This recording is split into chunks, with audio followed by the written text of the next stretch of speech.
Yeah. Okay, so At least for me, it has been a great honor to share the dais with the two stalwarts in strabismology, Professor Vinita Singh and Professor Didaya, and I've got very close contact with them. कोई stalwart नहीं है, we are all one. Shreya, thank you very much for with giving all us the same problems. sharing with these two stalwarts.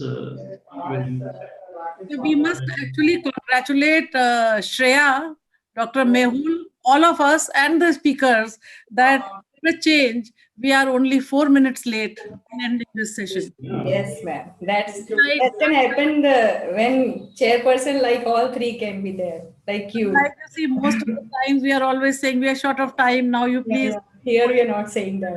We are in time, on time. Very well in time. So we go on to the next session.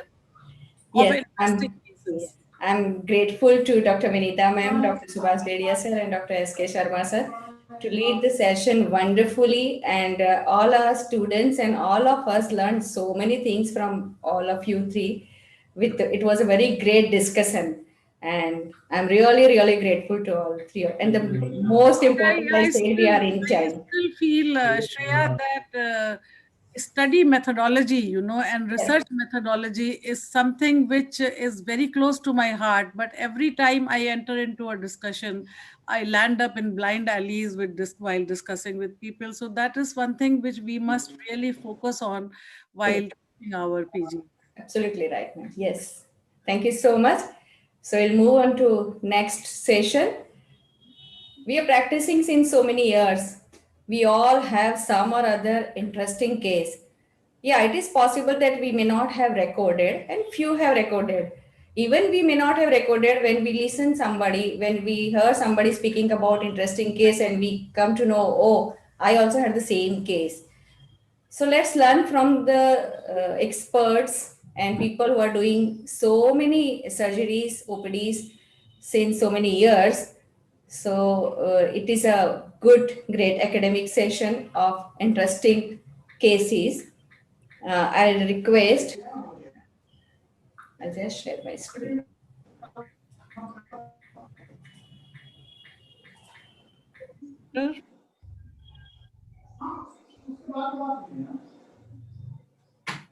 Unfortunately, Dr. Khokar sir is not, he's in OT, and he'll come back soon. He is one of the chairperson and everybody knows him.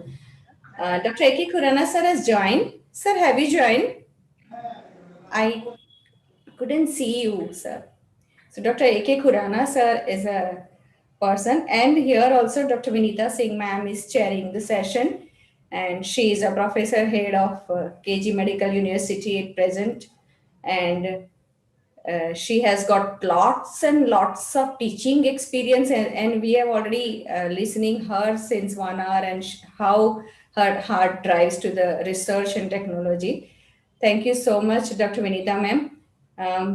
I request Dr. Professor Kamlesh sir has joined, and Dr. Subhash Dedia sir. Dr. P.K. Pandey sir has joined. I have joined, Dr. Khurana. Yes, sir. Yes, I'm so grateful to you. You agreed to at last moment, and because Dr. A.K. Khurana sir is not able to come. Yeah, he was a bit busy, so he requested me in the morning.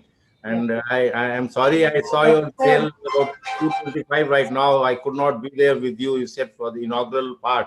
Thank you so much. I just saw it now. Yeah, Professor P.K. Pandey sir is now taking up the charge as a secretary SPOSI also. He has ex-director of Guru Nanak Eye Institute, and presently he is with ESI Medical College, Faridabad. He has a great experience of working since 30 years, and he has got lots of publication, 50 publication on his name. And he is also is a present editor of SPOSI. Over to you, Dr. Vinita ma'am, Dr. P.K. Pandey sir, and if Dr. A.K. Khurana sir can join, they will lead the session. So in this, these three people will discuss whatever comes. So welcome, Dr. P.K. Pandey. Madam, good afternoon. Yes, welcome. We are nice to see you. So we thank you, Shreya, for the invitation, and let us proceed without delay so that we can praise ourselves and the end of the session. Yes. So our first speaker is Dr. Leila Mohan. She's really a very good friend of mine also. She's head of the pediatric ophthalmology in the strabismus department at Comsted Eye Hospital. And she's working as a pediatric ophthalmologist since 20 years, long years.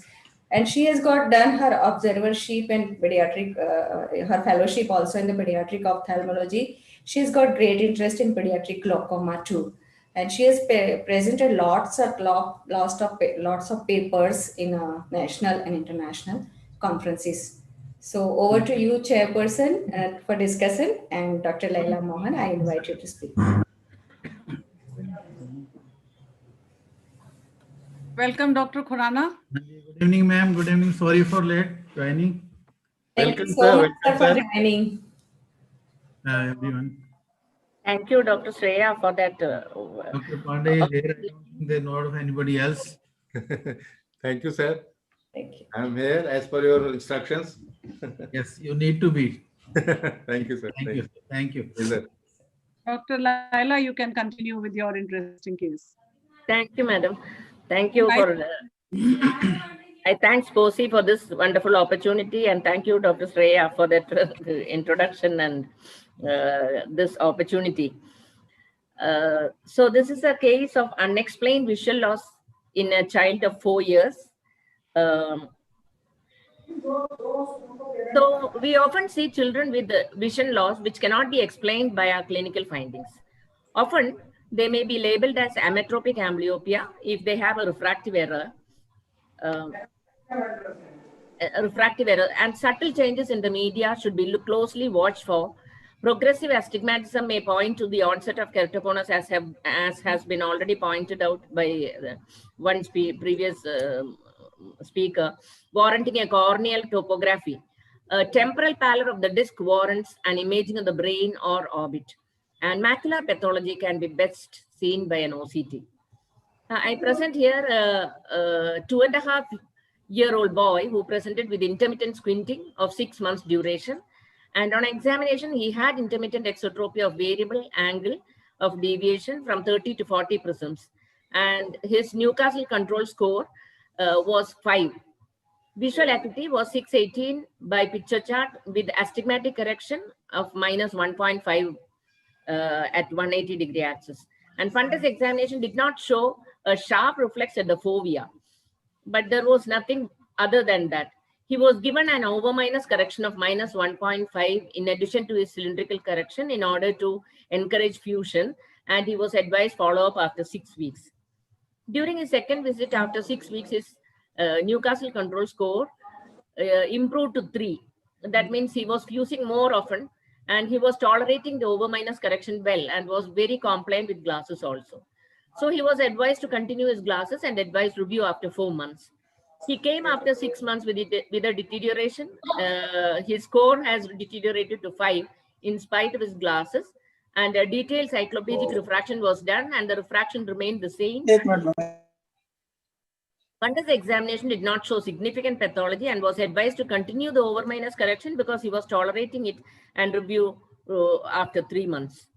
After 3 months, visual acuity deteriorated to 624 and 618 Snellen. He was good enough to read Snellen, and he was very intelligent. So the visual acuity was very reliable. And the Newcastle control score remained at 5, not improving. He was given a reduced over-minus correction of 1 diopter, and 6 weeks later, his vision and fusion did not improve. His fundus examination showed subtle changes at the macula. And so high definition 5-line raster OCT of the macula was ordered. And this is what we could retrieve. Retinoschisis, foveal schisis was seen in all layers. And at close examination of the macula, we could see some subtle spoke wheel pattern also. So he was given just the cylindrical correction and followed up. And the brother of this boy, the younger brother, was brought to the OPD with occasional squinting at the age of 2 years. And he also showed variable intermittent exotropia. And the fundus showed dull foveal reflex and he had a myopic astigmatism similar to this boy, and an OCT could be done at 2.5 years, which showed foveal schisis. So usually they present X-linked juvenile retinoschisis present during the first decade, that is school-going age, with a defective vision. But it can even be seen in as early as infancy, and HD 5-line raster image gives good resolution of the fovea, and it is not influenced by the eye movement, so easier to acquire in children. And schisis is seen primarily at the nerve fiber layer, outer plexiform, and outer nuclear layers. And mainly it is foveal, macular, and peripheral may be there, and ganglion cell layer and all other layers can be seen, as we see here, the schisis cavities. And it was first described by Joseph Haas in 1898 and is one of the leading causes of macular degeneration in school-going children. And in 1997, the positional cloning showed mutations in RS1 gene located on the short arm of X chromosome XP22, which encodes retinoschisin, which is a protein which functions in cell-to-cell adhesions.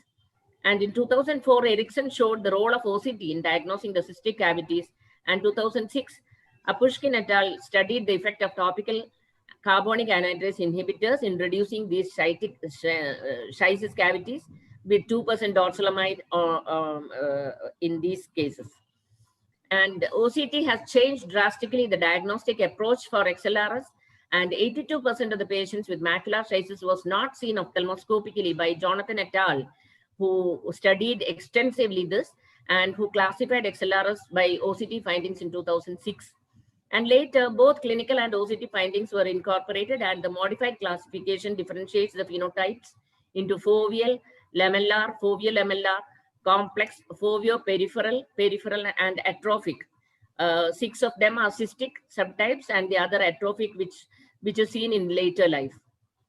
So the implications are large cystic cavities in schisis with rapid deterioration of visual acuity has been shown to respond to on and off use of topical dorsalamide, as shown by Razek-Kosa et al., who gave an on and off use of topical dorsalamide in large cavities which deteriorated vision. And long-term effects have shown reduction in size of cysts as well, and with improvement of vision. But they have found that the size of the cyst and the visual acuity do not correlate. The role of topical carbonic anhydrase inhibitors in long-term and short-term are being studied even now, and gene therapies are underway since 2015. So the take-home message is unexplained deterioration of vision in children need meticulous clinical examination with imaging if necessary. Children who come with intermittent exotropia may have macular pathology and need close follow-up if not responding to conservative management. If visual acuity is not improving with correction, an OCT may help before planning surgery, especially if they are not improving with the refractive correction. And OCT can show foveal and macular pathology even before ophthalmoscopically significant changes are not seen. And they help in coming to a conclusive diagnosis before labeling them as ametropic amblyopia. Thank you. Thank you for a very interesting presentation. I just wanted to say a few things. One is that we should have suspected something in the initial phase because the vision was not improving and it was unlikely to have given rise to meridianal amblyopia.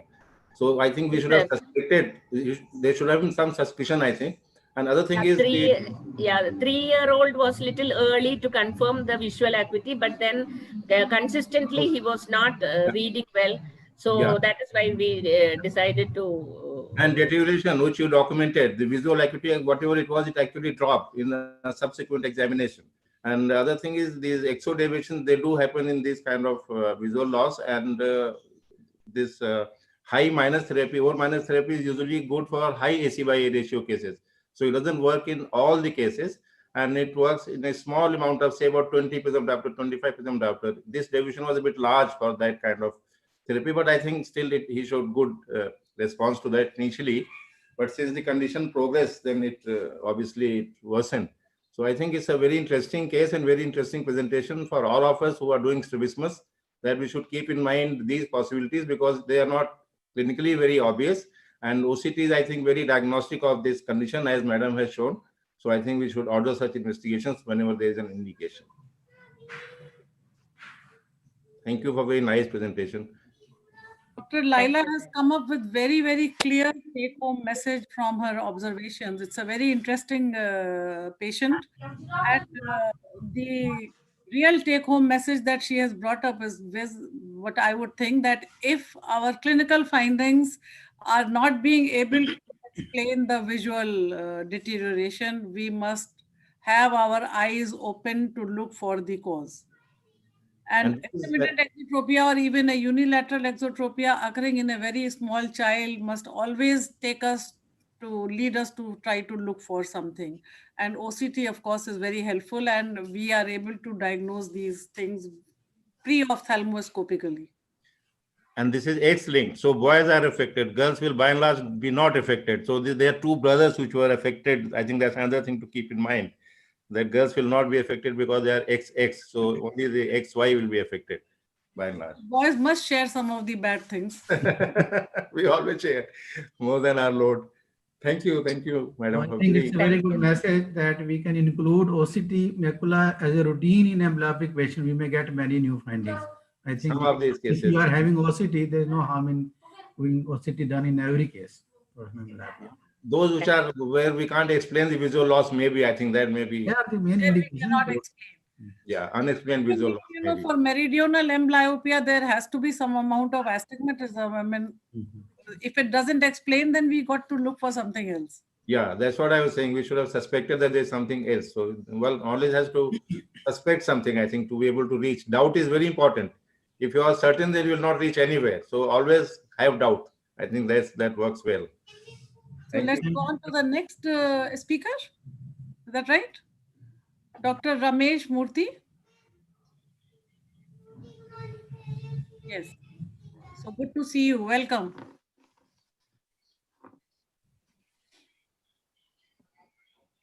Shreya, would you like to introduce him? Is he there? I think I saw in that. Dr. Shreya, you're on mute right now, I think. Yes. Is Dr. Ramesh Murthy there? Because I saw in one flyer that he's not there. He'll not be presenting, is it?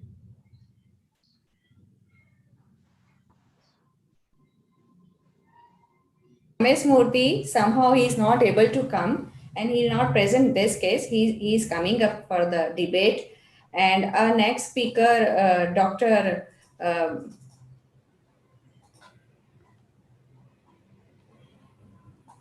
Is Dr. Raleigh, because Dr. Magdalene also had a problem at her home and she has to rush fast to save somebody. So over to you, Dr. Raleigh Khurana. She also has got a great interest in pediatric ophthalmology and she's putting up very nice case in front of us. Let's see how much we learn from her. Thank you so much, ma'am.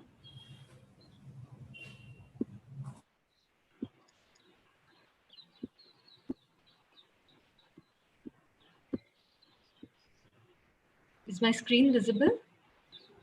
Yeah. Dr. Raleigh is major. Yes. At the offset, I would like to thank Dr. Shreya for giving me this opportunity. And I would also like to mention that I'm really honored to present this case in this session where the chair is my mentor herself, Dr. Vinita Singh. She's the one because of which I got interested in squint in the very beginning. So with that, I would like to start my case. I'm presenting a case of Apert syndrome. So there was a 1.5-year-old male with complaints of incomplete closure of the eyes, right more than left, with watering and discharge. Recurrent eversion of the right lower lid was seen. Whitish discoloration in the central clear part of both the eyes was seen, as can be seen in the lower picture. And the last complaint was that of a squint. On taking a detailed history, there were multiple positive findings like gestational diabetes mellitus, polyhydramnios, even a suspicion of transposition of great arteries, for which a fetal CT scan was done, but Apert was missed at the time.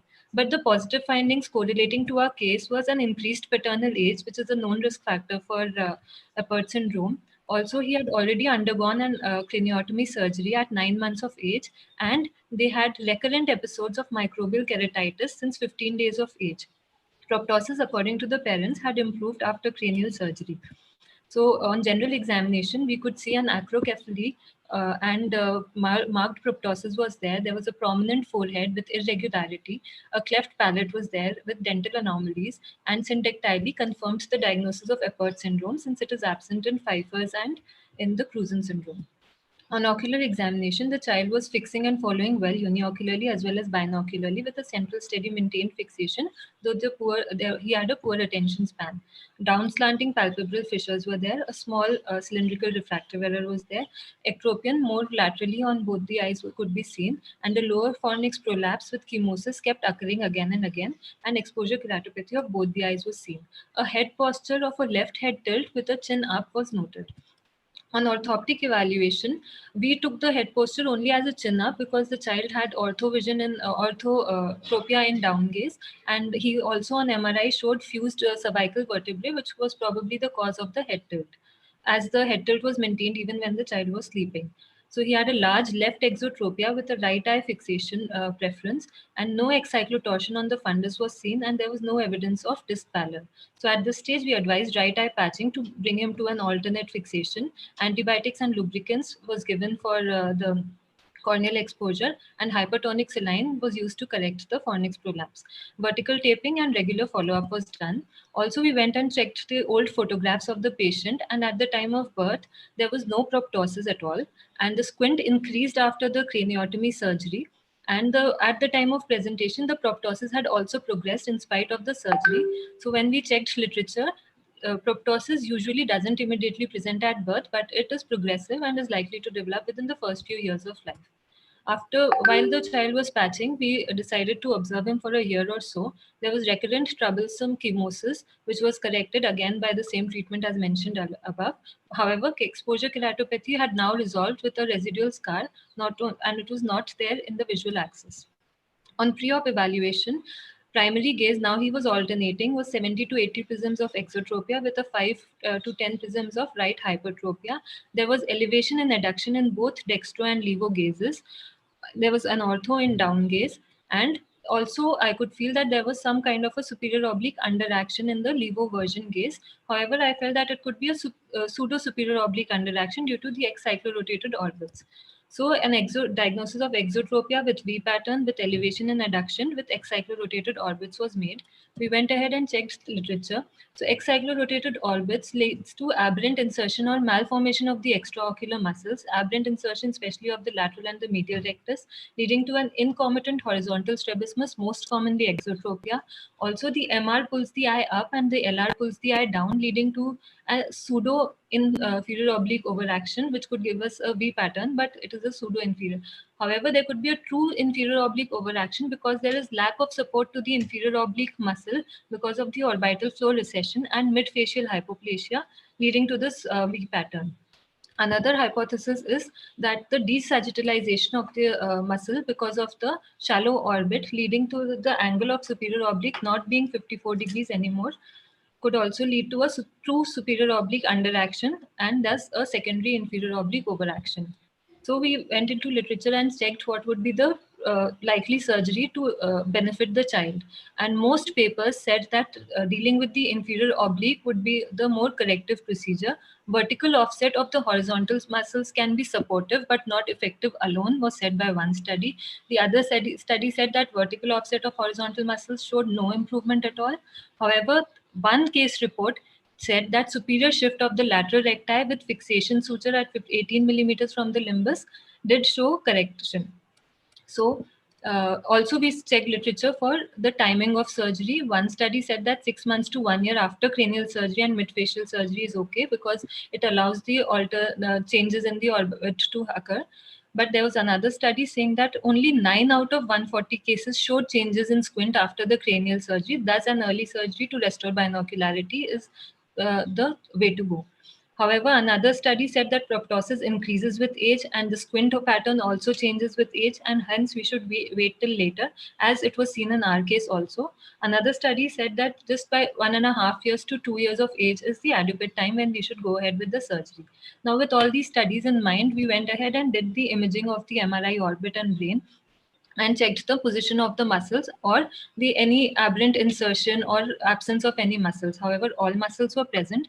The lateral recti and the medial recti were quite in position, but the inferior recti seemed to be slightly nasally shifted. So we went ahead and did a bilateral lateral rectus recession, 9 millimeters in both the eyes, with a half muscle width upshift with bilateral inferior oblique recession. Since it was a right over R by L, we did a 4:1 and 3:2 respectively. And then we had to do a second stage surgery, which could not be done because of repeated URTI infections, and it is still, and then COVID happened. So it is still pending. So we plan to operate for the residual exotropia, since bilateral LR would not correct around 70 to 80. And then we might revisit the IO or the MR downshift if required. Also with that, we will also do a medial or a lateral tarsorrhaphy and ectropion surgery if required, so that the recurrent chemosis is correct. It doesn't have to be treated again and again. So 2 months post-operatively, the child was doing well. There was a small residual XT, and we advised him to continue alternate patching at this stage.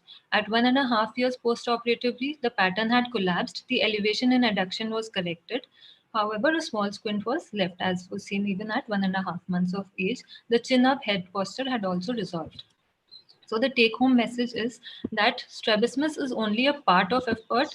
We should first deal with the corneal and the conjunctival complications and manage them well, because they are vision threatening.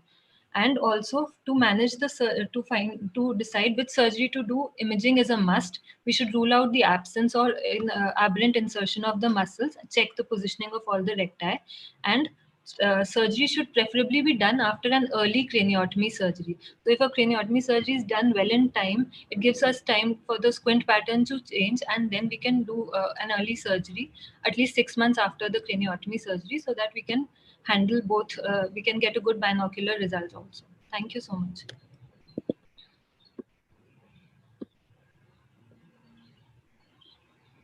Thank you for a very nice presentation. I think it's a multi-speciality situation. So we have to work in tandem with neurosurgeons, with ENT people. That's one thing. And they could also have a lot of systemic issues. And even they could have things like hydrocephalus and papilloma. So a lot of things could be affecting their vision also.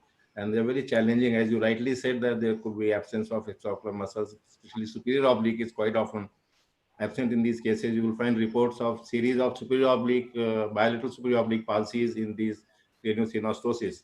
And sometimes they're quite subtle, like occlusions. If you don't have an eye open, you might miss them because they have a lot of spectrum of presentation. So subtle ones you might miss. So one should be always keep that in mind whenever you find an exo deviation which is large, I think, and you don't think it is an infantile kind of exo classically, then you should always think of a craniosynostosis in large exo deviations. I think that is my feeling. We should always keep that in mind, and very good presentation. Thank you so much, sir. Very interesting case. And well, I think I have said good to you so many times. So this is another one. It was a very comprehensive discussion and complicated patient, of course. And above all, you see, your discussion and review of literature was very well done. And despite so many reviews and every different views, above all, you have to use your own common sense and certain principles that apply. See, cranial surgery is, of course, important in this kind of patients, and it has to be done timely. But if for some reason you are unable to do it, then it is good to give them a restoration of ocular alignment so that they enjoy the binocularity and develop binocularity during the developmental phases. And later on, corrective surgeries may be required, after the cranial surgery or the growth of the child is there. But at the crucial time, we have to ensure the vision and, if possible, the binocularity. Very well done, Roli. Thank you so much, ma'am. Dr. Khurana, we would like to have your comments.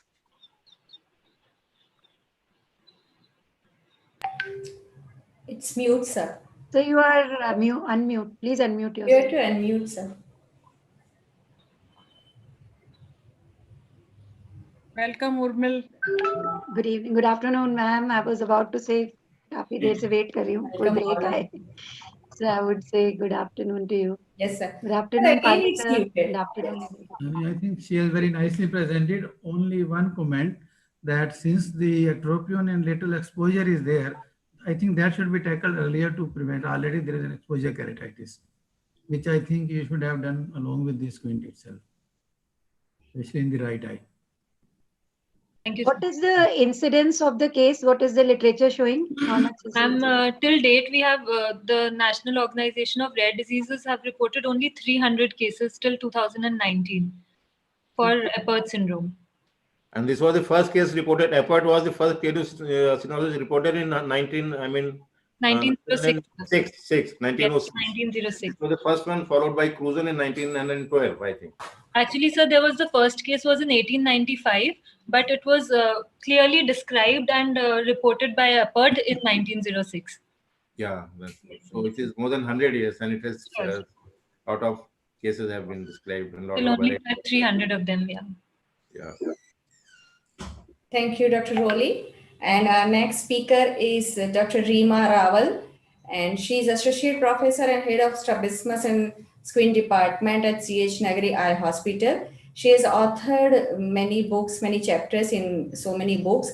And also, in addition to that, she's principal of Nagar School of Optometry also. She's very good teacher, friend of mine, and she has got great academic things with her, and we can learn from her interesting case too. Over to you, Dr. Reema.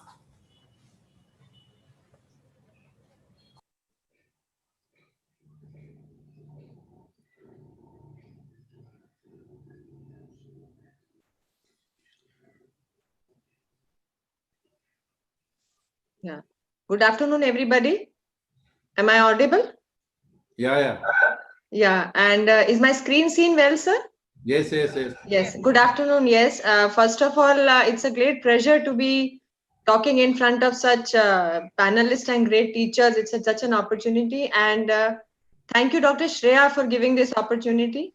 And you've been working so hard for this conference in so many days. And thank you so much.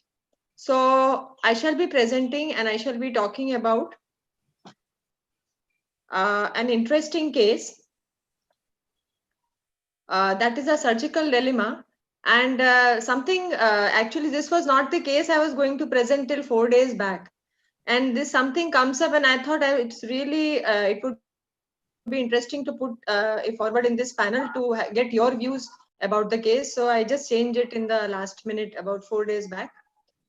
We had this patient of alternate exotropia a few months back, a girl of marriageable age from the neighboring state, presenting with a large angle exotropia with a good visual acuity and obviously stressed due to her appearance, but she was very little more anxious about her exotropia than even normal patients of squint. So we had to counsel her that this will be fine after surgery, and things were okay, like our routine patients, large angle, though she had a large angle of 70 prism diopters, but there was good alternation with good visual acuities, anisometropia with right eye high myopia, but the fundus was normal and the left eye shows suppression.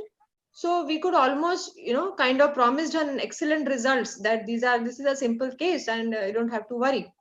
This was exactly in the 3rd week of March. And then by the time she was ready for the surgery, we had this COVID panic in the last week of March. In our city was like there's virus everywhere and there was an acute COVID panic. The planned surgeries were being deferred. I think it must have been same with the hospital in more or less the same time. And we had to, by the time she was ready for the surgery, we deferred the surgery. After 2 to 3 months, as she was from an outstate, she couldn't come and travel due to lockdown. So further delay of the surgery. But all the time we had in mind that, okay, she has good vision and large exo, so maybe we can afford to wait for some time. In October, again, there was a second spike. Now I was home quarantined. So this went on and on. This has to be talked about because so many patients have suffered in this COVID and the surgeries have been deferred. You must be having your own experiences. Now we call her finally at the beginning of this month and plan the surgery in the next OT last week. This happened last week, but we were shocked to see her as she arrives for the pre-operative workup. Now she has developed this upper eyelid retraction in the left eye with elevation deficit and along with the exotropia, which continues to be the same, a large angle exotropia alternating, but she has definitely had this elevation deficit and upper lid retraction. So again, now we started the drill, ruled out detailed history of course, trauma was ruled out from the history and myasthenia gravis was ruled out. And next in the armamentarium, mostly as we were suspecting by the clinical examination, the next list of examination was done. And she was found to be of subclinical hypothyroidism, which was again confirmed by the endocrinologist with a goiter of grade 2. So here we were probably dealing with a thyroid eye disease of mild type and with TSH being borderline raised. Her FDT was positive and the ultrasound showed inferior rectus thickening with the other muscles being luckily normal. And we also confirmed the findings of the MRI to look for the muscle status as well as the status of the orbit in terms of early signs of inflammation, but only the inferior rectus was found to be thickened, with rest of the orbit very fortunately normal. And according to the clinical activity score, the VISA score, vision was normal, no signs of inflammation. So somewhere 3 to 4 was the strabismus score, and because she had a scleral show, so the score is somewhere 4 to 5. So here we are dealing with this thyroid eye disease, which we all know is an autoimmune inflammation of the ocular and the orbital tissues in patients, and generally also affected by the autoimmune dysthyroidism.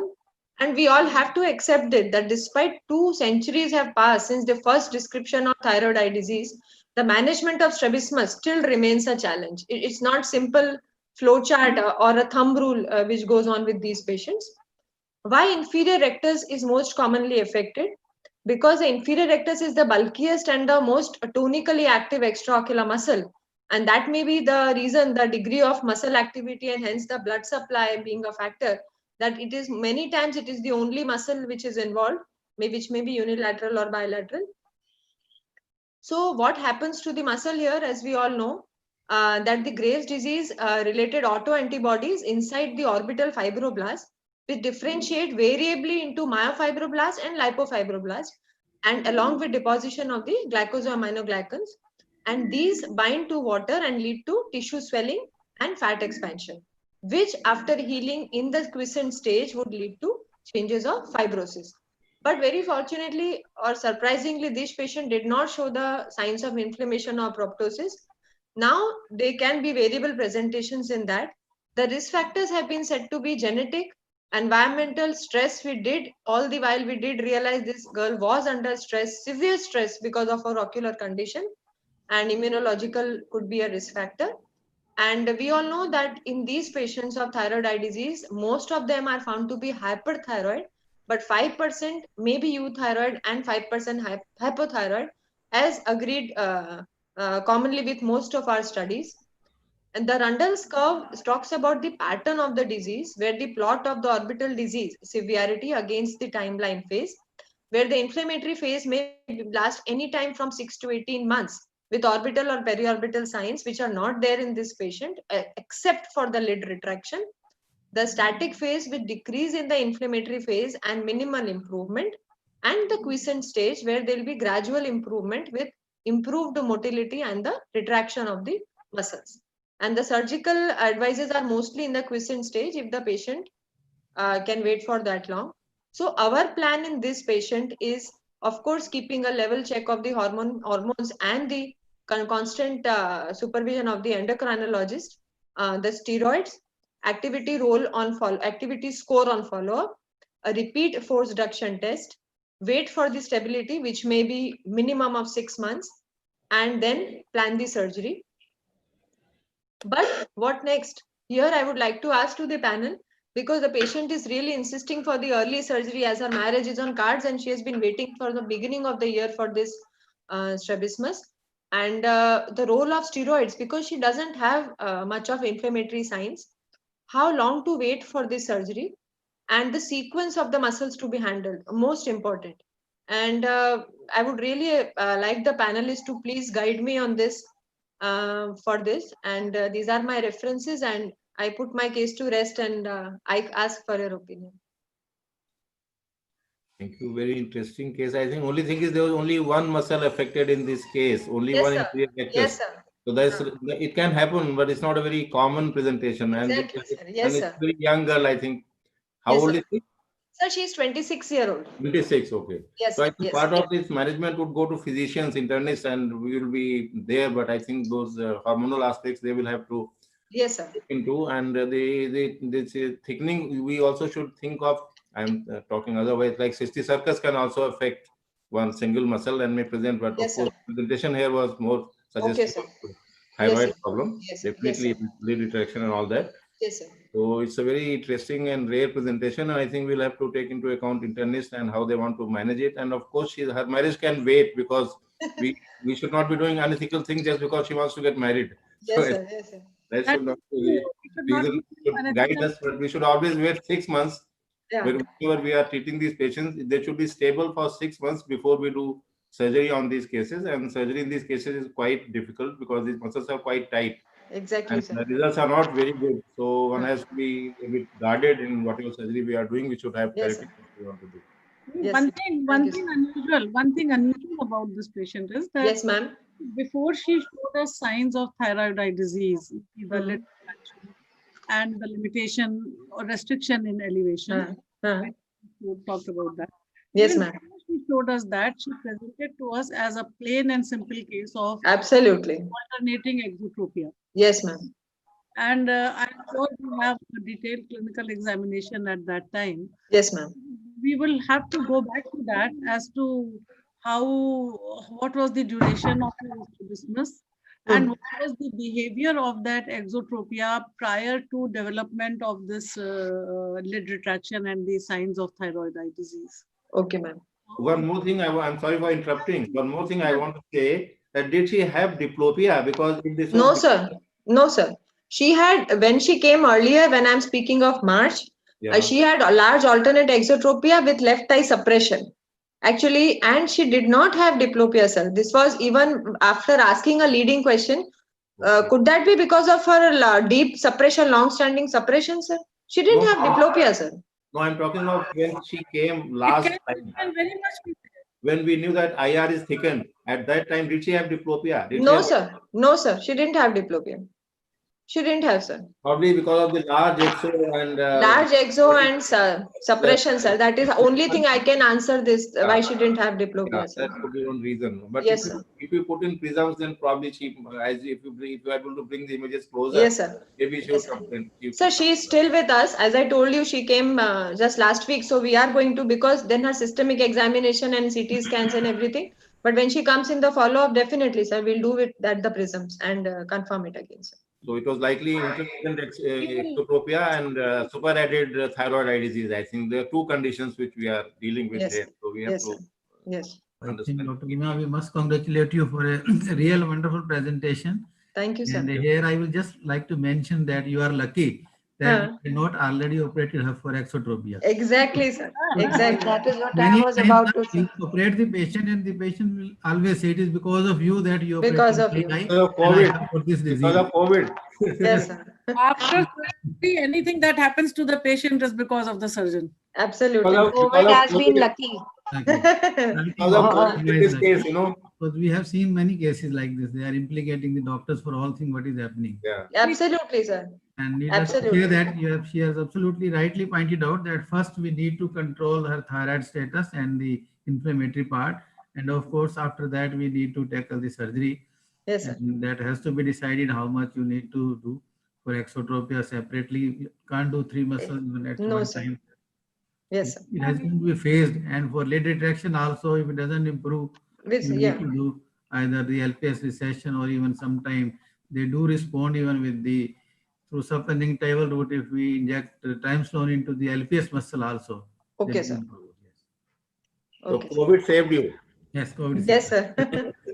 Thank you so much, Dr. Absolutely. Rima, for wonderful, excellent Thank you, ma'am. case. And Thank Very nice presentation, things ma'am. from you. Very nice. Thank you so And much. from our seniors also. Very unusual. Thank you, ma'am.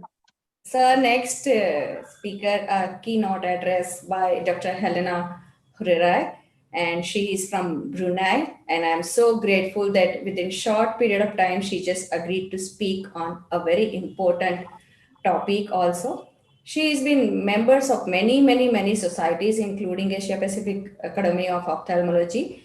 And also she is a president and founder member of Brunei Ophthalmology Society. She's got membership of British Else Pediatric Ophthalmology and so many others.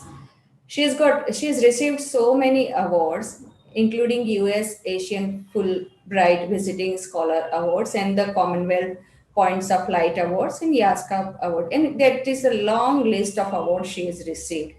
She is still into administrative services. She has established many projects in her country, and she has got an international role as reviewer, examiner, and researchers.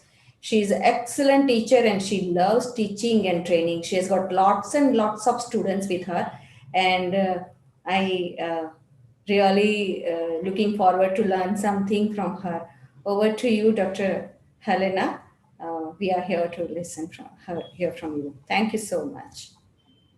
Thank you. Good evening from Brunei, everybody. It's such a pleasure to meet you all. And thank you so much, Shreya, for the excellent communication. I'm going to miss your emails. So just to introduce myself, I am Helena. Hello.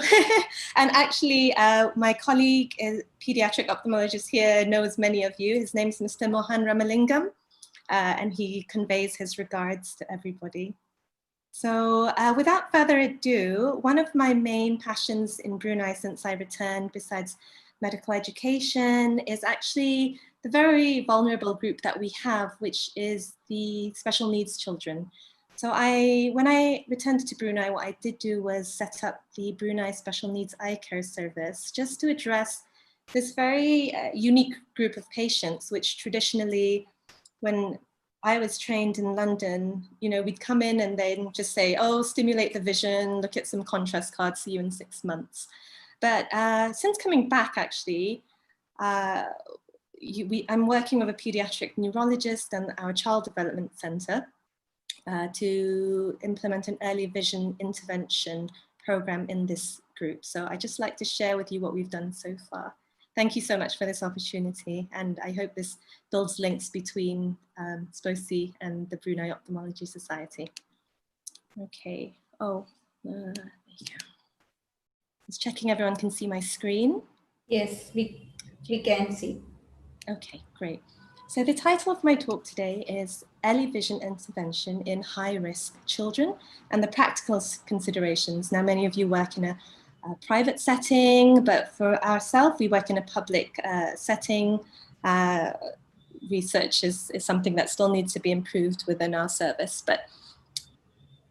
So what we know so far now about vision, and since coming back, I've realized is that we need to do away with this traditional, what we call bottom-up approach, where we say that everything is a feed-forward neuronal event, whereas now a lot of the neuroscience evidence seems to suggest that neurons are far more adaptive than we originally perceived. Now, this suggests that for each feed-forward neuronal event, this is matched by a feedback or reentrant connection in a higher to lower order cortical sequence. Hello. Which is why it's called top-down. हाँ बेटा कैसा है?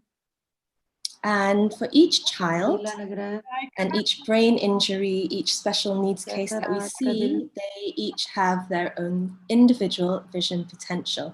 Now, with the exception of the retina, actually, all the research is now indicating that each area of the visual pathway are subject to this top-down influence. And this includes the primary visual cortex and the lateral geniculate nuclei. पानी में बाल्टी में भिगो दे 2-4 घंटे के लिए पड़ी रहे. Mr. Sai, you can mute others. Actually, there's some noise going on. नहीं ऐसे कल Can you mute yourself? तो ये तो पहले एक डाल के देख ले, अगर उसका कलर नहीं छूट रहा तो दूसरी भी उसी में डाल देना. Dr. Urmil, can you mute yourself? Sorry. Yeah, I'm sorry, okay. Dr. Helena. No problem, it happens. Actually, I cannot see the screen. I cannot see the Helena's screen. Okay, Shreya, is there a way to? Doctor, you may have to stop sharing and share again.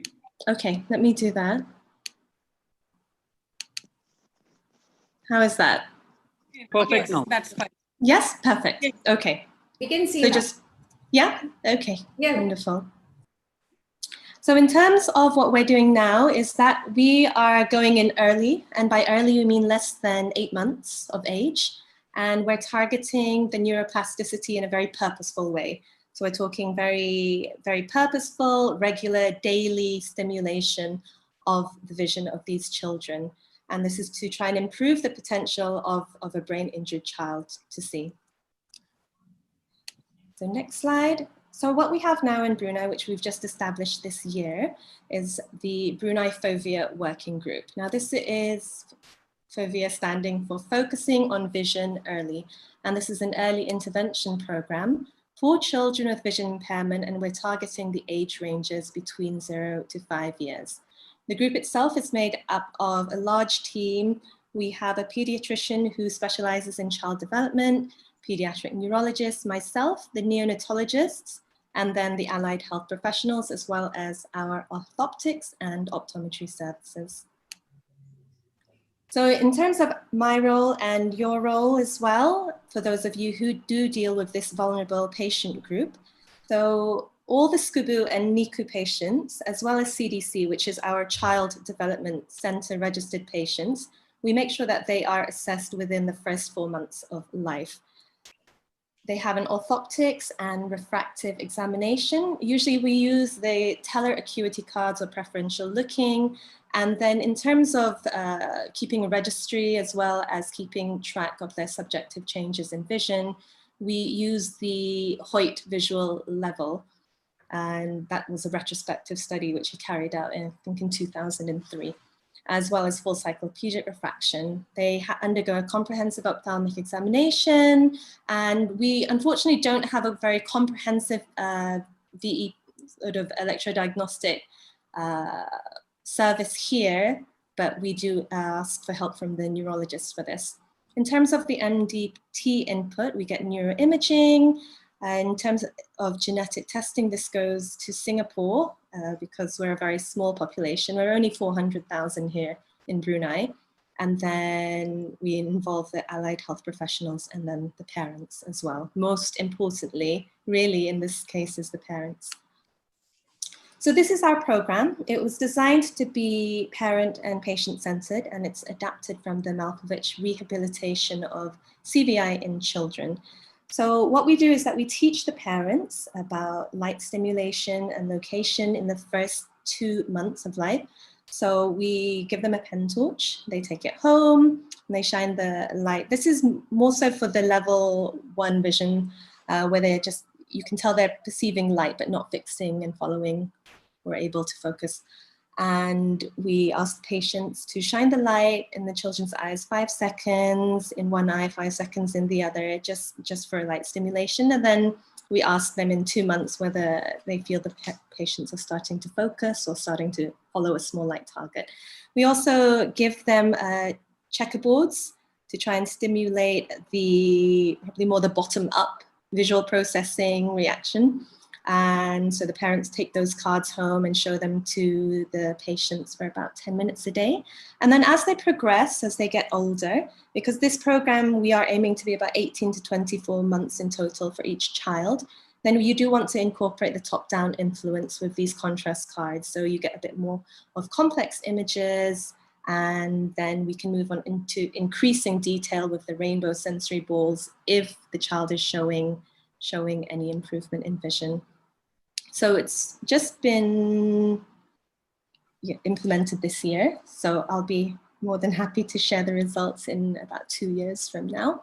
But these are the challenges that we are encountering here in Brunei. Now, I know that Brunei has a misconception about being probably a country which is quite resource rich, but because we're a publicly funded health service, we are subject to exactly the same limitations of resources in a group that sometimes isn't considered as a priority. So the challenges that I'm encountering in terms of establishing an early vision stimulation program here is obviously financial resource allocation as well as manpower.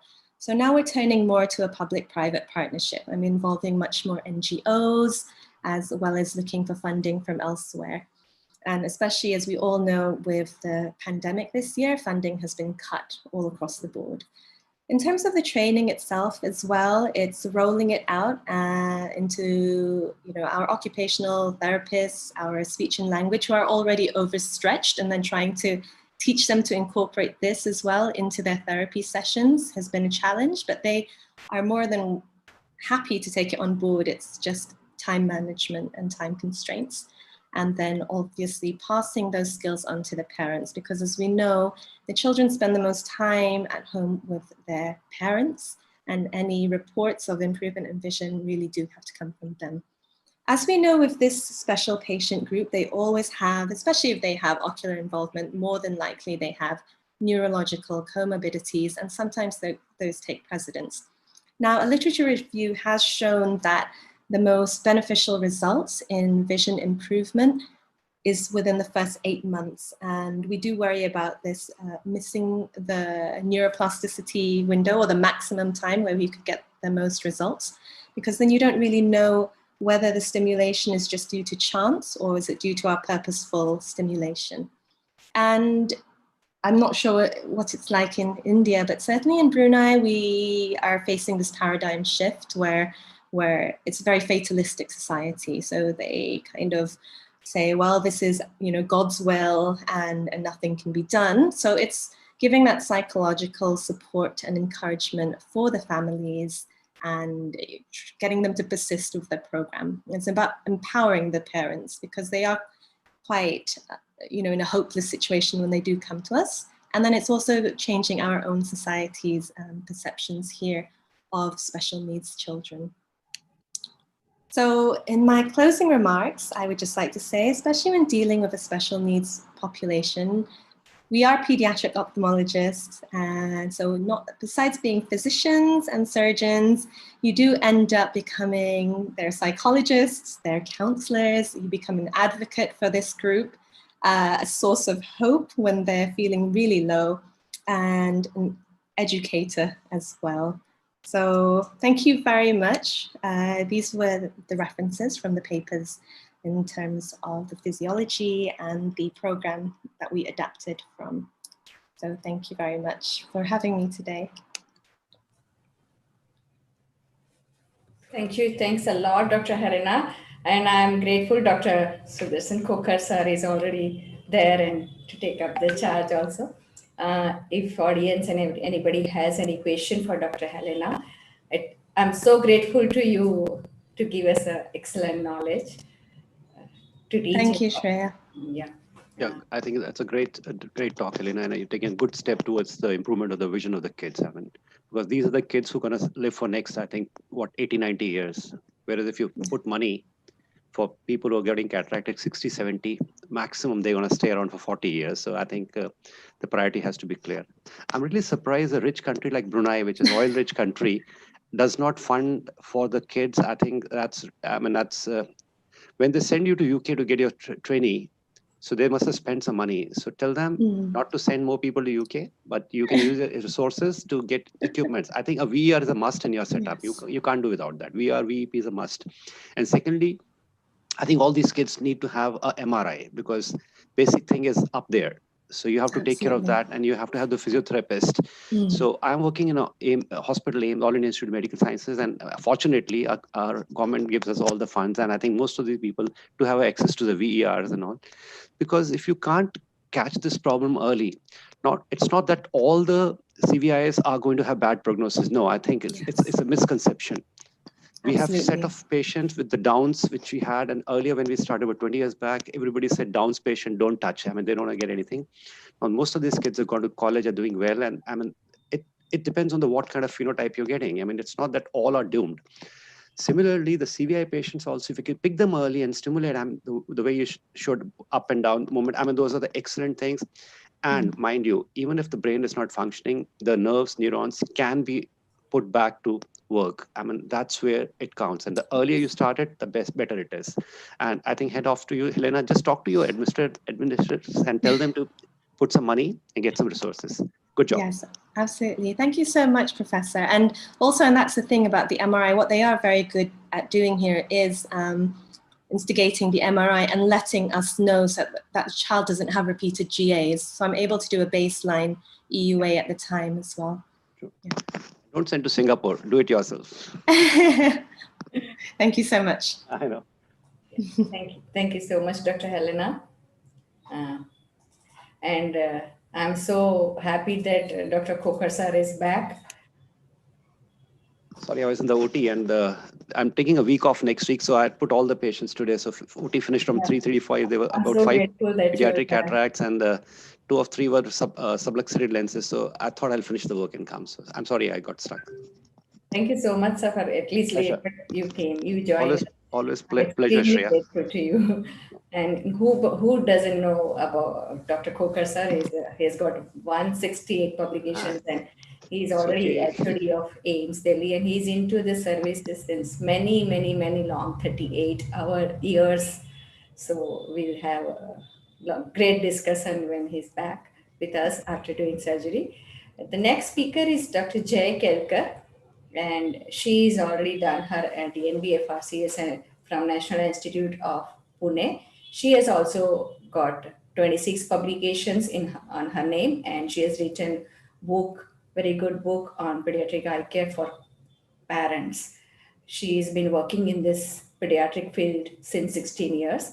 So I request Dr. Jay Kelkar to take over and she'll present her interesting case. I request all the speakers to stick to time because then later on we may not have to regret that we have to leave so many people. So please stick to time. Thank you so much. Shreya, the rest of the guys can mute the mics actually because it Yes. disturbs in between. Yeah, please. Prest can mute your Mics. Yeah. Thank you.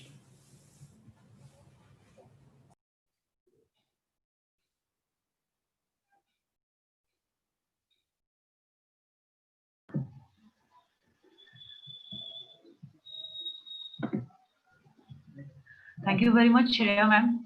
It's indeed a pleasure to be talking in the SPOSI conference. The arrangements so far have been very good. I must congratulate you for that. I hope I'm audible. Yes, yes. So we'll be presenting a case. This gentleman visited to us, and all his life he has been adopting this head posture. And this is how he looked like. In closer examination, when there was severe ptosis on the left eye. Here we are telling him to look to the right and to the left, but he is unable to move his eyes. So that's how his eyes were fixed in the abducted position. We ordered for an MRI just to see what the position of the muscles would be and the position of the globe, everything, the position of the optic nerve. And this is a better picture, I guess. So both the eyeballs were abducted. The muscles were in place. The muscles were inserted exactly where they were supposed to be. Mr. Sai, you can mute others. Madam, it's muted, but I think so. The video's got some audio. The video has some background chatter. Okay, fine. Then it's okay. So after this, the MRI was taken up, done. We decided to take up the patient for surgery because main complaints were that he could see with only one eye. That also the visual acuity was very less, and he always had to walk with this head posture. And he was getting really tired of doing that. He's almost 30 years old now. So this is how he would be walking all the time. So we decided to plan a bilateral lateral rectus 14 millimeter resection with right eye medial rectus 10 millimeter resection after an FDT. And for the hypertropia, we planned a second stage surgery after about say 4 to 6 months to tackle the superior and the inferior rectus as the need. There's a short video demonstrating the procedure. His muscles were very fibrotic. It wasn't the spongy feel or the usual feel that you get when you're tackling the lateral rectus. It was more like operating upon a tendon. Also, the globe was fixed. The FDT was positive. The globe was fixed completely, just like a frozen globe. We did not use the regular Vicryl sutures in this case because we feared that the sutures may just give way or slip through. So we used non-absorbable sutures. And we decided to do a hangback procedure. It was almost impossible to turn the globe to be able to fix the sutures on the sclera. So hangback surely helped because even 14 millimeters of such large amounts of recession on such a globe was very difficult. Also, in these cases, you cannot exactly plan the surgery depending upon the amount of exotropia or depending upon the surgical tables that are prescribed.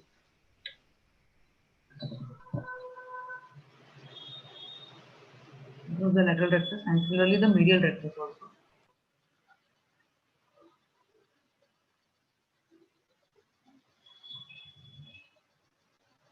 So medial rectus was quite thin and fibrotic again.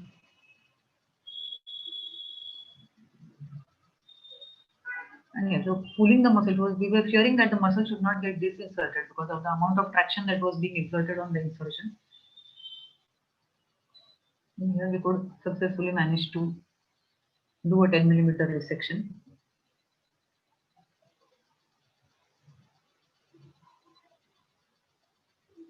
And that's it. So this is how we look pre-operatively. This is after the first stage of surgery.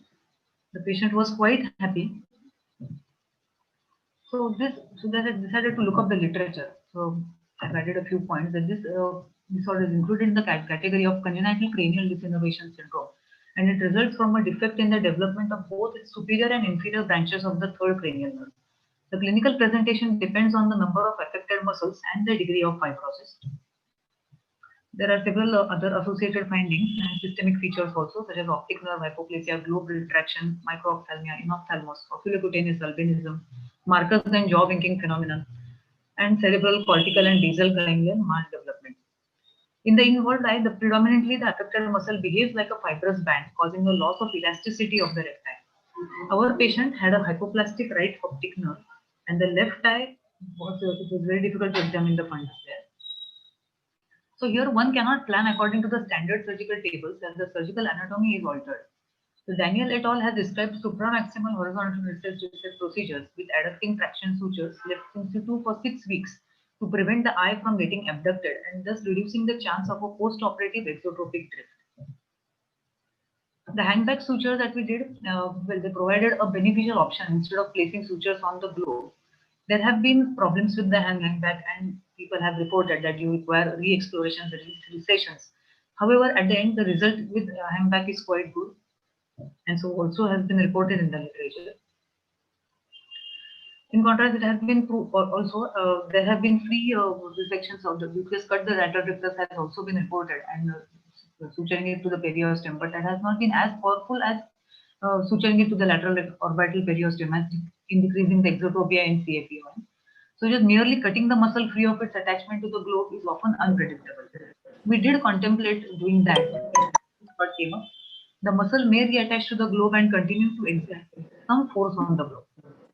Again, for the hypertropia, which we are planning as a second stage, a disinsertion of the superior rectus has been advised, but after the FDT, we will be taking a call on that. So surgery in case of CFUM definitely requires an individualized approach. Satisfactory outcomes are possible in significantly reducing the head posture and obtaining cosmetically acceptable alignment of the eye in the primary position with systematic planning and staged procedures as required. So this was the patient. This is what we achieved post-operatively.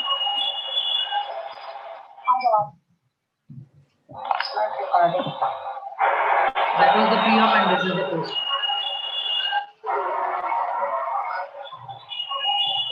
So for now, the patient is quite happy. Of course, we are expecting again a drift or return of the exotropia. Let's see how the sutures hold, which is why we didn't take the absorbable sutures. But in all, waiting for the second stage surgery soon, and I hope I'll be able to put forward those results also. Thank you.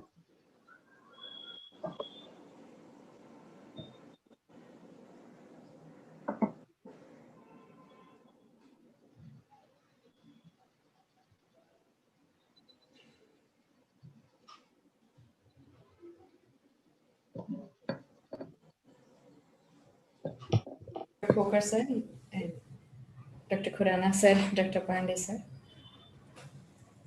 Okay. I think that was a wonderful job done. In fact, what you've done is you made this guy look, he's more comfortable looking with the head straight now rather than turning around. I think, and you rightly use the non-absorbable suture. I think that's the way to go. And you can't predict these ones because there's a fibrosis all around. As you said, the lateral rectus is like it's like a tendon. It's like a rope you're cutting through. And I think that was the best you could do. And did you use any mitomycin C in this one? No, sir. To reduce the could have tried mitomycin C touch-ups in these ones.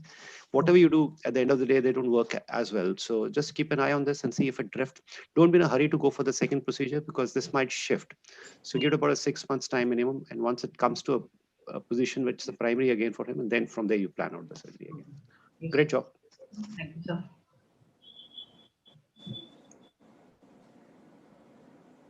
Actually, these CFEOMs, they pose a difficult problem, and there are situations when you have to limit your success to removing the head posture only.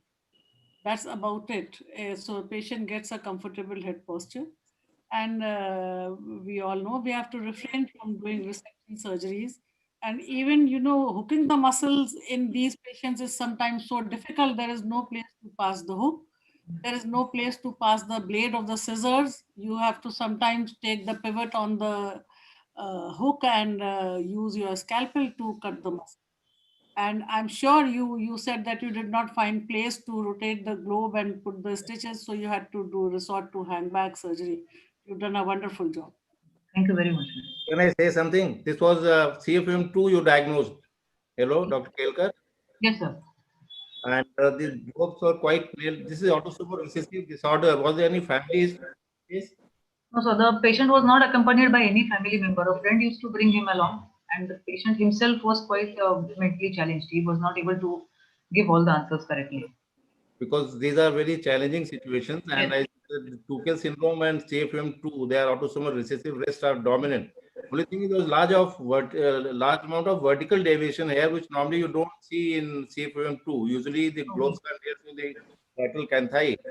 And what I could see, you could lift the medial recti quite well when you were resecting.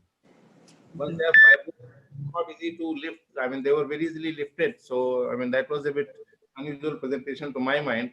I've also done a few of these CFM1 particularly, and there's very challenging situations, very difficult, and no matter how much amount of surgery you do, they're always undercorrected. And here you didn't have any, the eyes were not fixed in the down gaze. In CFM2, classically, eyes are normally in down gaze in CFMs. That is the typical presentation, and not much of ptosis also in this case. Did we have ptosis? It was severe ptosis. This patient had a lot of, the left eye was completely ptotic. Right over moderate. Of ptosis, but globes are not fixed in down gaze, which is a bit unusual with CF. I mean, globes are usually in down gaze. Here you don't have that.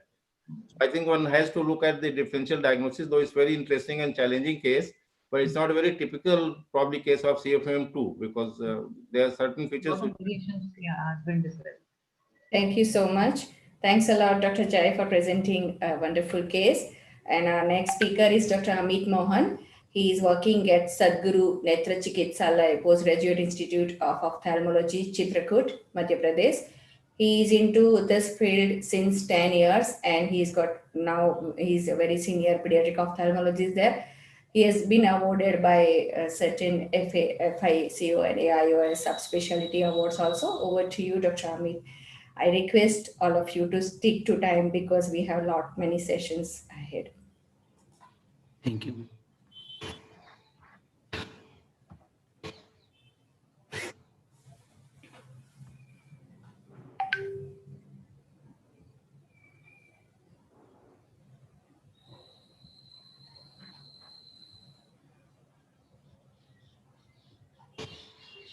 Good afternoon, everyone.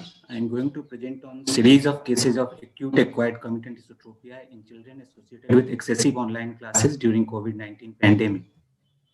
As we all know that acute acquired committed esotropia is a rare condition characterized by sudden onset of large angle esotropia with symptom of diplopia and committed deviation for both near and distance. Excessive use of a smartphone is a newly described etiology of acute acquired committed esotropia. Spending too much time in front of a screen can lead to many ocular complications, including ASE. As we know that the schools and colleges across the country were shut down as a measure to spread the novel coronavirus in children since the second week of March, the pandemic has transformed the traditional chalk and talk teaching model to technology-assisted e-learning. The aim of our study is to describe series of cases of acute acquired committed esotropia in children who were attending online classes on a smartphone during this COVID-19 pandemic. Children with age, full screen presentation mode. Yeah. You can just press slideshow. Yes. Acute acquired committant esotropia in our study was defined as a committant ESO deviation in all the gazes is the same with normal ocular movements and photographic evidence suggestive of absence of strabismus before the recent episodes were studied. Children with history of prior head trauma and febrile illness before presentation were excluded. These are the variables in which the mean age was 12.5 plus minus 4.2 years, ranging from 7 years to 18 years. All 8 were males. The 5 were emmetropic, 1 is myopic, 1 is pseudomyopic, and 1 is hypermetropic. Mean duration of playing video game is 1.6 hours. Duration of watching a smartphone for e-learning is 4.1 hours. Mean angle of deviation for distance is 48.1 prism diopter, and mean angle of deviation for near is 49.3 prism diopters. This is the demographic details and baseline characteristics of children with acute acquired committant esotropia in our series, in which all 8 were males and age range from 7 to 18 years. One of our patients had ASE with accommodative spasm. He had presented with blurred distance visions with myopic refraction and diplopia. Measurement of esotropia for that child was 25 prism diopter for both distance and near. Visual acuity was 6/60, which improved to 6/6 with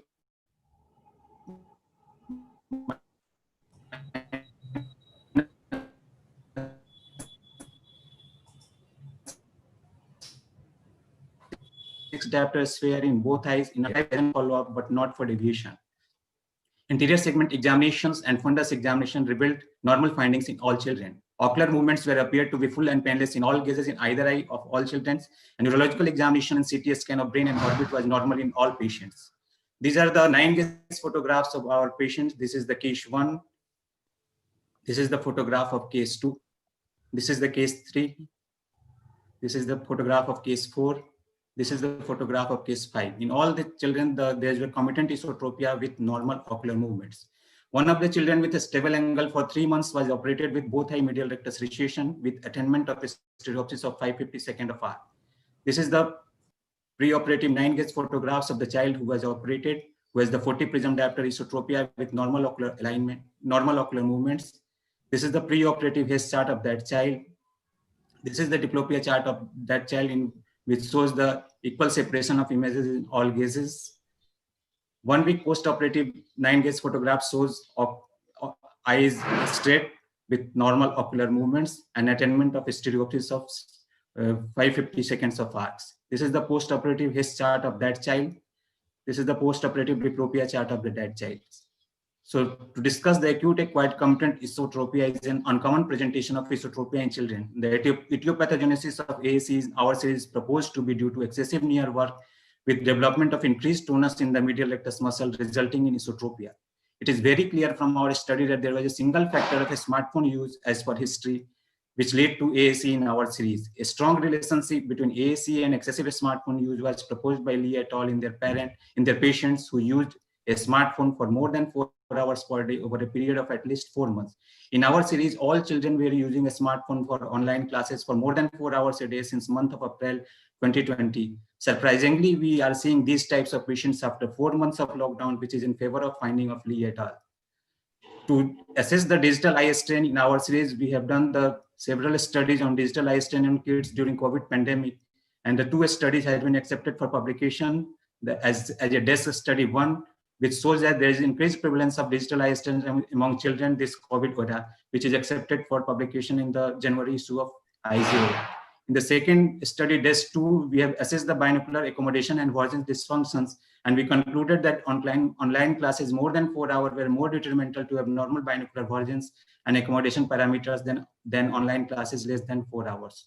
So to conclude, prolonged near work during a smartphone use for e-learning or while playing video games might lead to the development of ASE in patients with good corrected visual acuity and binocularity. Online classes more than 4 hours are more detrimental for ASE. Therefore, parents should be advised about restricted duration of digital device use by their children during e-learning. Thank you.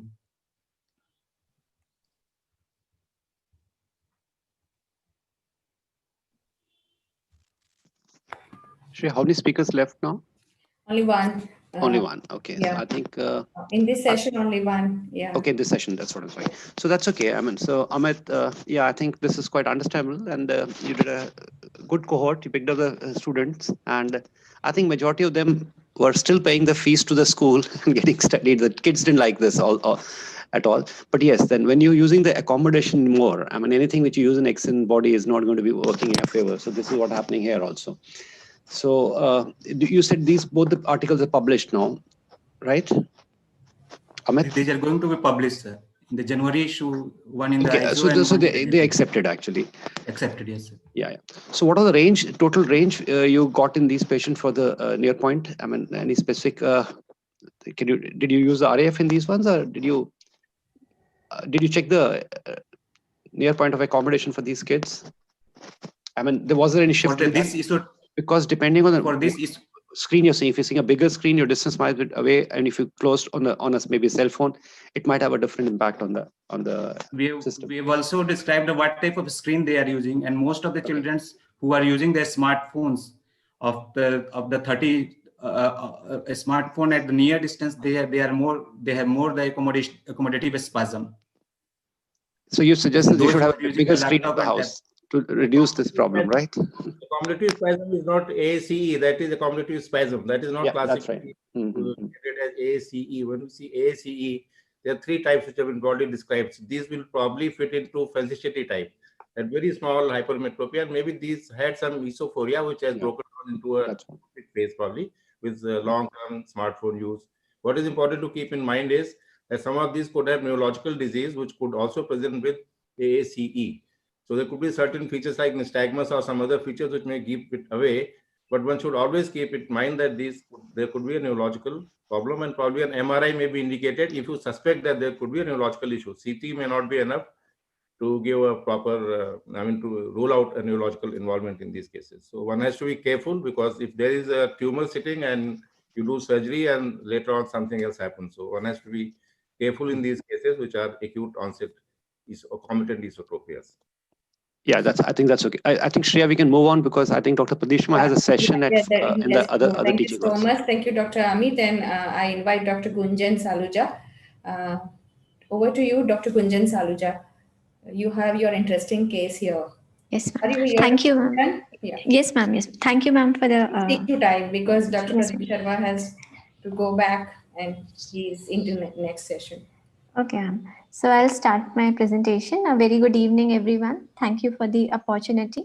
I'll be presenting an interesting case of cyclic esotropia and its management with the help of retroequatorial myopexy, that is the Fadden surgery. So chief complaints, it all began when a 51-year-old female patient presented to us with complaints of diplopia and inward deviation of right eye on alternate days. For the last 1 year, there was no diurnal variation of symptoms. There was no history of any significant trauma, photophobia. There was no history of any previous ocular surgery or any other systemic illness. So coming to the examination, patient's best corrected visual acuity was 6.6 and in 6 near. Anterior segment and fundus were found to be within normal limits. Coming to the squint examination, there was no head posture, no nystagmus, there was no limitation of extraocular movements. Deviations were 35 prism diopters, both for near and distance.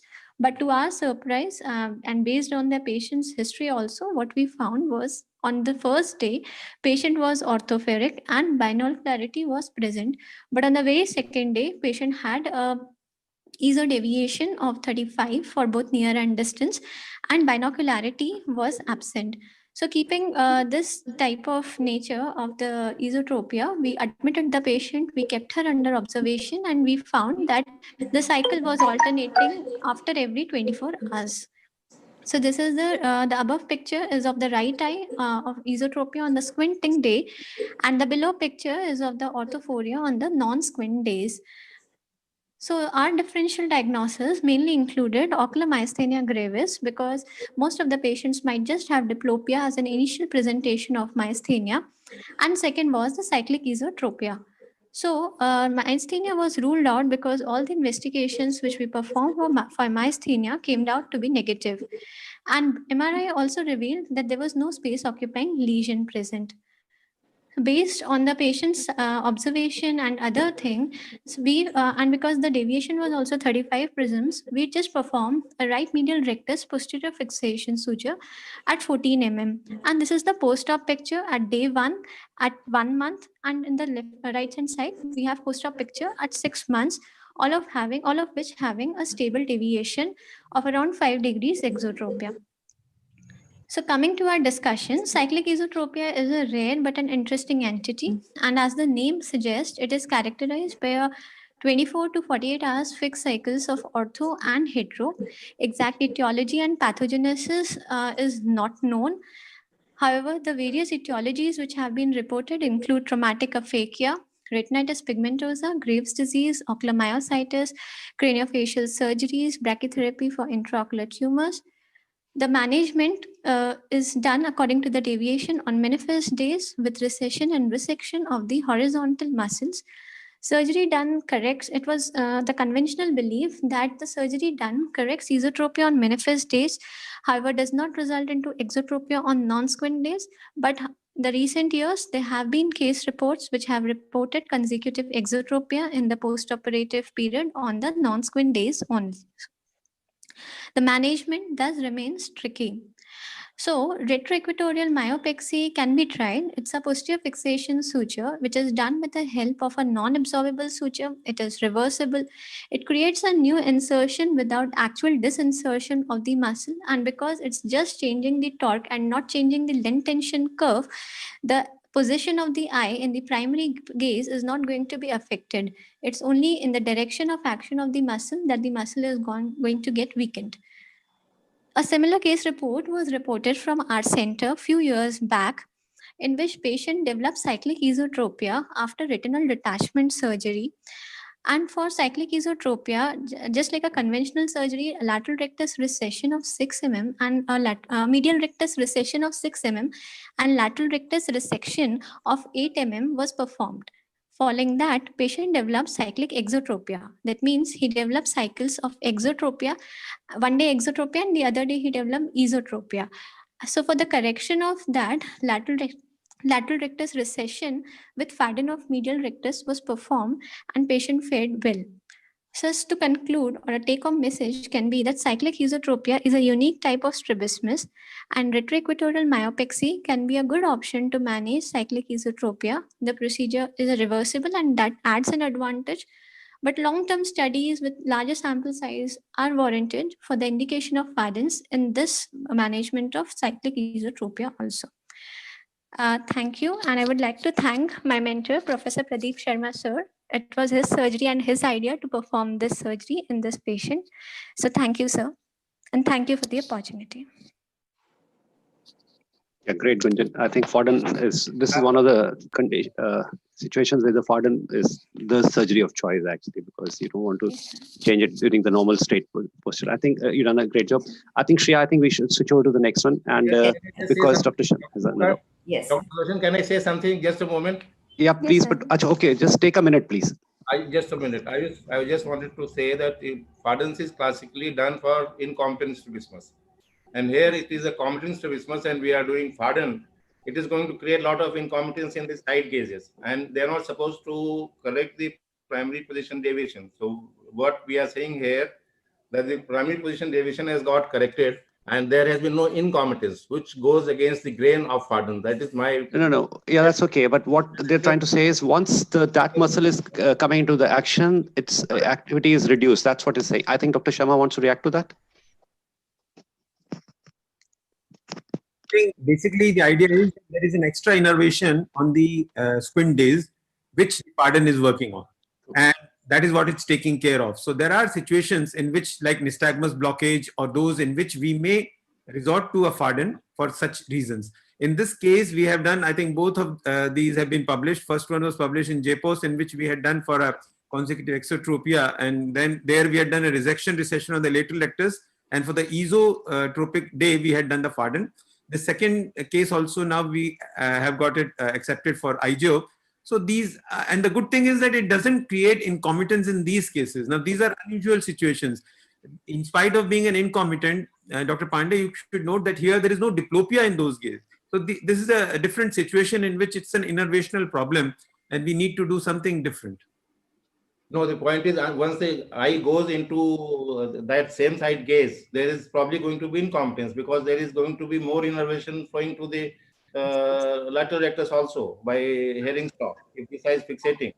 So we need to show 9 gaze photographs. Had we shown 9 gaze photographs, then I would have been probably slightly more convinced. But since you are saying, I take it with a little bit of. I think we can show you those 9 gaze photographs. Yeah, but